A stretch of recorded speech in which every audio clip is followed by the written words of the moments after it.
भिवानी महेंद्रगढ़ से भाजपा सांसद एवं लोकसभा चुनाव प्रत्याशी चौधरी धर्मवीर सिंह ने कहा कि देश की सुरक्षा इस समय बड़ा मुद्दा है और देश रहेगा तभी अन्य मुद्दे रहेंगे।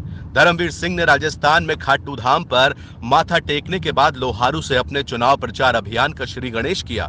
इस अवसर पर कार्यकर्ताओं को संबोधित करते हुए धर्मवीर सिंह ने कहा कि जिस प्रकार से कांग्रेस ने अपने घोषणा पत्र में सशस्त्र बल विशेषाधिकार कानून समाप्त करने और देशद्रोह कानून रद्द करने की बात कही है, वह देश की अखंडता के लिए घातक और रक्षा बलों का मनोबल तोड़ने वाली है। तो जितने भी चुनाव बाडड़ा से लड़ा तो मैं खाटू श्याम जी गया रात के वक्त, पहले लोहारू फिर बाडड़ा।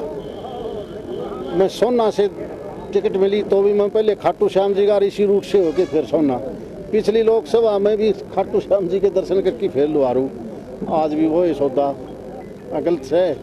आज भी इसके बाद बाडड़ा निकलेंगे। इसके पीछे कोई खास नहीं, हम श्याम जी के भगत हैं यार, और कुछ नहीं। हम लोहारू को थोड़ा शुभ मानते हैं। आप केवल यहाँ की नहीं कहता, प्रदेश की 10 की 10 लोकसभा सीट अच्छे मार्जिन से भारतीय जनता पार्टी जीतेगी। और आज के हालात को देखते हुए जिस प्रकार लोहारू के वर्करों का हौसला है, मैं दावे से कह सकता हूँ कि कम से कम ये बढ़त दुगनी से ज़्यादा होगी। पिछली बार 131 थी तो 262 प्लस है, इस बार प्लस है। जहाँ तक दूसरी पार्टियों का सवाल है, कांग्रेस है उसके पता नहीं ऊपर कितने ग्रुप हैं, घर में बेरन कितने ग्रुप से। लोकदल एक था उसके 2 पार्ट हो गए।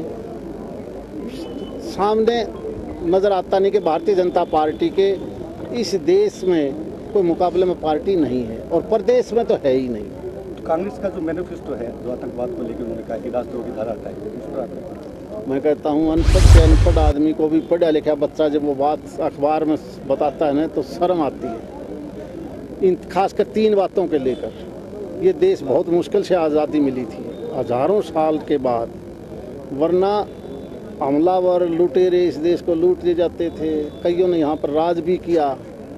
संगठित सेना इस देश में बनी।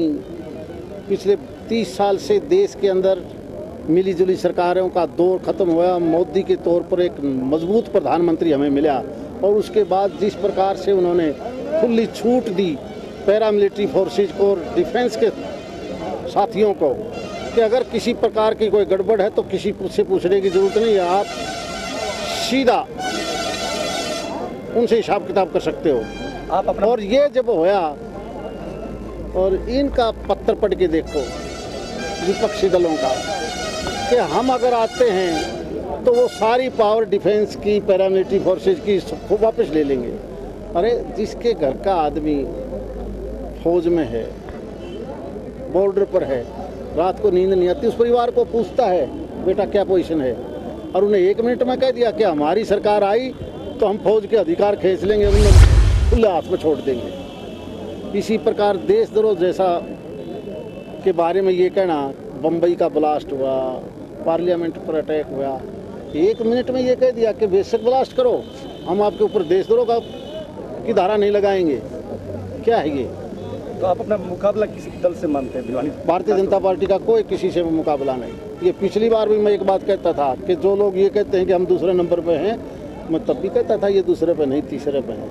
ये अब की बार तो पता ही नहीं इनमें जमानत कौन बचाएगा।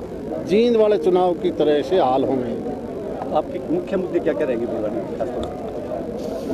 केवल एक ही मुद्दा है, देश बचाना है तो नरेंद्र मोदी को, भारतीय जनता पार्टी को वोट दो, क्योंकि आज सवाल देश का है।